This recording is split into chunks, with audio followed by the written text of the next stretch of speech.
Debora Keqi e përfshirë në çështjen e shumë përfolur të tenderave 5D, tashmë nuk figuron më vetëm në nënhetim.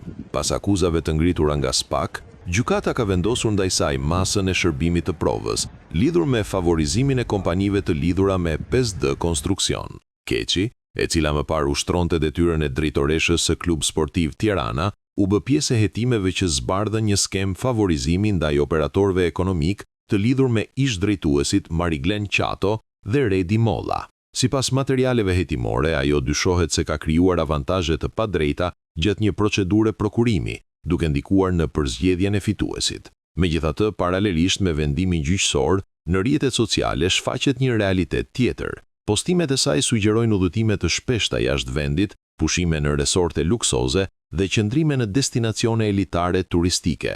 Ky kontrast ka nxitur reagime dhe diskutime publike.